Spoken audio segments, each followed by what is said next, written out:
Skin whitening capsules क्या work करती हैं? विटामिन ई कैप्सूल्स और स्किन वाइटनिंग कैप्सूल्स में क्या फर्क है, किस तरीके से यूज करते हैं और किस किस मेथड से आप इसको यूजफुल बना सकते हैं, आज जानेंगे इस वीडियो में। मजीद वीडियो में आगे बढ़ने से पहले चैनल को सब्सक्राइब कर लीजिए, साथ में लगे बेल आइकन को जरूर प्रेस कर लीजिए। अस्सलाम वालेकुम, welcome back to my channel. So guys, आज की वीडियो स्पेशली कैप्सूल से रिलेटेड है कि स्किन वाइटनिंग कैप्सूल्स फेस पे यूज करने के लिए किस मेथड से यूज करते हैं और साथ में और किस किस पर्पस के लिए आप इसको यूज कर सकते हैं। सो सबसे पहले तो मैं आपको क्लियर कर दूं कि skin whitening capsules, vitamin E capsules क्या क्या वर्क करती हैं। विटामिन कैप्सूल्स की बात की जाए तो वो आपको ऑयली फॉर्म में मिलती हैं, यानी कि ऑयल के फॉर्म में मिलती हैं। विटामिन ई आलमंड ऑयल में बहुत ज्यादा मिकदार में होता है, लेकिन विटामिन ई ऑयल की बात की जाए तो वो सेपरेटली भी आपको मिल जाता है, लेकिन आप आलमंड ऑयल के अंदर भी वो मौजूद होता है vitamin E ingredient. So guys, vitamin E की जो कैप्सूल्स होती हैं वो आपको बहुत सारी चीजों में बेनिफिट्स देती हैं। हेयर से रिलेटेड हो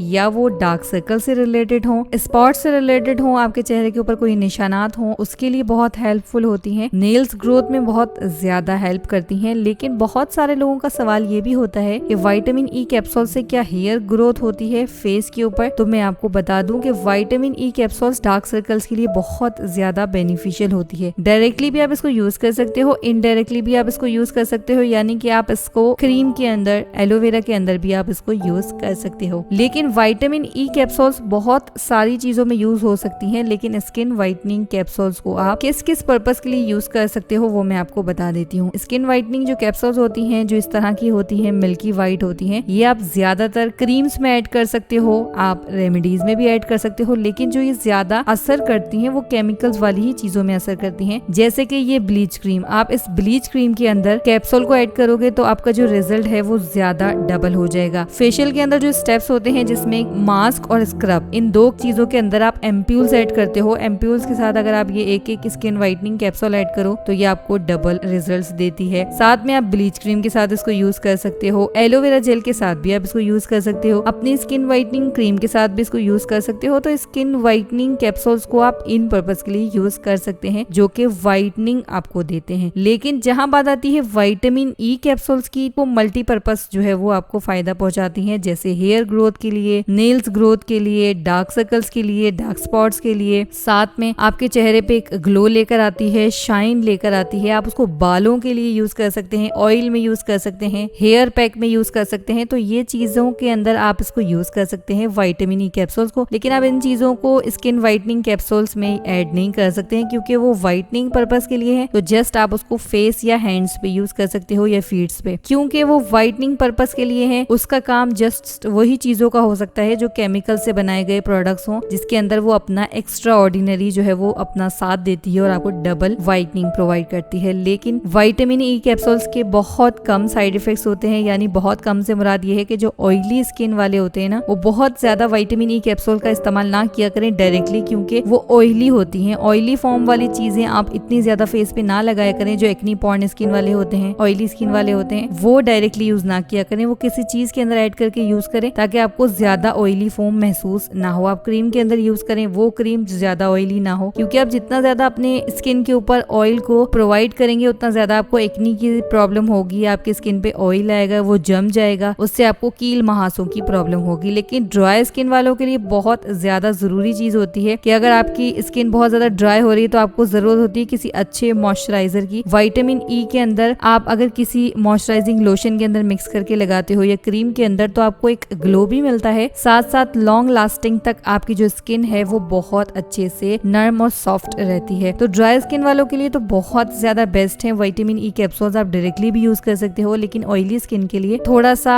गर्मियों में अवॉइड किया करें ताकि आपको नुकसान ना हो। अब बात की जाए स्किन वाइटनिंग कैप्सूल्स की, तो आप स्किन वाइटनिंग कैप्सूल्स यूज कर सकते हैं ऑयली स्किन वाले भी, क्योंकि वो आप डायरेक्टली क्रीम के अंदर लगाते हो, उसे डायरेक्टली यूज नहीं कीजिएगा, वो क्रीम के अंदर ही ऐड होगी, या फिर किसी ब्लीच क्रीम में ऐड कर लीजिए। अगर आपको ब्लीच क्रीम यूज करनी है, आप उसको एलोवेरा जेल के साथ यूज कर सकते हो, आप उसको फेशियल के किसी स्टेप में यूज कर सकते हो, या तो स्क्रब या फिर मास्क के साथ बहुत अच्छे से आपको रिजल्ट्स मिलेंगे। आप उसके अंदर यूज कर सकते हो, अपनी नाइट क्रीम में यूज कर सकते हो, लोशन में यूज कर सकते हो। तो ये सारी चीजों के अंदर आप यूज करोगे, आपको बेस्ट एंड बेस्ट रिजल्ट्स मिलेंगे। तो ये दोनों जो कैप्सूल्स होती हैं, इनके तो जो अलग अलग फायदे हैं वो मैंने आपको बताए। साथ में आपको बता दूं कि मैं बहुत सारी कैप्सूल्स आती हैं, विटामिन सी कैप्सूल आती है, उसके अलग फायदे होते हैं, वो आपकी स्किन को लाइटन ब्राइटन बनाने में बहुत हेल्प करती है। साथ में facial essence capsule vitamin E capsules के अंदर शामिल होती हैं। एवियन कैप्सूल्स तो विटामिन ई कैप्सूल्स के अंदर शामिल हो जाती हैं, लेकिन 24 के गोल्ड कैप्सूल्स भी आती हैं जो कि आपके ब्लेमिशेस को रिड्यूस करने में बहुत ज्यादा हेल्प करती हैं। थोड़ी एक्सपेंसिव होती हैं बट बहुत अच्छी होती हैं, जो कि आपके जो फेस के ऊपर पिगमेंटेशन है, ब्लेमिशेस हैं, उसे रिड्यूस करने में बहुत हद तक हेल्प करती है, डार्क स्पॉट्स को रिड्यूस करती है। गाइस कैप्सूल्स बहुत टाइप्स की होती हैं, कौन से पर्पस के लिए किस तरह की आपने कैप्सूल्स यूज करनी है, बहुत ही जल्द एक डिटेल वीडियो बनाने वाली हूँ। कमेंट बॉक्स में बताइएगा कि आपको ये वीडियो चाहिए या नहीं, जितने ज्यादा यस होंगे उतने जल्दी मैं वीडियो बनाने की कोशिश करूंगी। साथ में आपको बता दूं कि अगर आप कोई प्रोडक्ट ऑनलाइन बाय करना चाहते हैं तो स्क्रीन पे चल रहे नंबर के ऊपर भी राब्ता कर सकते हैं, ये व्हाट्सएप नंबर है, जस्ट आप इस पे राब्ता कर सकते हैं। साथ में डिस्क्रिप्शन बॉक्स में मैं लिंक भी दे दूंगी, वहां से भी आप इसको बाय कर सकते हैं। बहुत सारे लोग मुझसे यही कहते हैं कि हमें ये चीज नहीं मिल रही है, वो चीज नहीं मिल रही, तो आप ऑनलाइन बाय कर सकते हैं। आप गाइस अब मैं यहाँ पर आपको एक चीज क्लियर कर दूं कि ये जो सारी कैप्सूल्स हैं, ये कैप्सूल्स एक्चुअली आपको अलग अलग फायदा पहुंचाती हैं। जैसे मैंने 24 के गोल्ड कैप्सूल्स का बताया, तो इसके अलग फायदे हैं। आप इसको ब्लेमिशेस के लिए जस्ट यूज कर सकते हैं, स्किन ग्लो भी करती है, आप उसके लिए भी इसको यूज कर सकते हैं। तो ये मल्टीपर्पज के लिए यूज की जाती हैं और इनके फायदे ये होते हैं कि आप इसको किसी चीज के साथ यूज करोगे तो आपको अच्छे रिजल्ट्स भी मिलते हैं। एवियन के बहुत सारे फायदे हैं, क्योंकि एवियन विटामिन ई कैप्सूल्स ही होती हैं और हर जगह इजीली मिल जाती हैं, यानी आपको ऑल अराउंड द वर्ल्ड मिल जाती है। बहुत सारी जगहों पर फेशियल एसेंस कैप्सूल नहीं मिलती, बहुत सारी जगहों पर इस तरह की व्हाइट वाली स्किन व्हाइटनिंग कैप्सूल नहीं मिलती, तो लोग परेशान हो जाते हैं। तो मैं आपको यही सजेस्ट करूंगी कि आप एवियन कैप्सूल का और 24 के गोल्ड कैप्सूल्स का यूज कर सकते हो, ये आपको इजीली हर जगह मिल जाती है। सो गाइज आई होप कि आपको वीडियो अच्छी लगी होगी और आपको समझ आया होगा कि कौन सी कैप्सूल का क्या इस्तेमाल है। बहुत जल्दी मैं आपको ये सारी कैप्सूल्स के इस्तेमाल और तरीके भी सिखाने वाली हूँ कि आपको किस किस तरीके से आपको रिजल्ट मिलता है और कितनी जल्दी आप इससे रिजल्ट हासिल कर सकते हो। तो इंशाल्लाह अपकमिंग वीडियोस में मैं आपको इंशाल्लाह ये सारी चीजें डिटेल से बताऊंगी। वीडियो को लाइक एंड शेयर कर दीजिएगा। बहुत ही जबरदस्त वीडियो बना चुकी हूँ फेशियल के ऊपर, आई बटन पे क्लिक करके उसको वॉच कर सकते हैं। डिस्क्रिप्शन बॉक्स में भी लिंक डाल दूंगी, जिससे आपको इजीली जो है आप वहां पर वीडियो पे पहुंच सकते हैं। अब मैं मिलूंगी अपनी नेक्स्ट वीडियो में। अपना बहुत सारा ख्याल रखिएगा। अल्लाह हाफिज।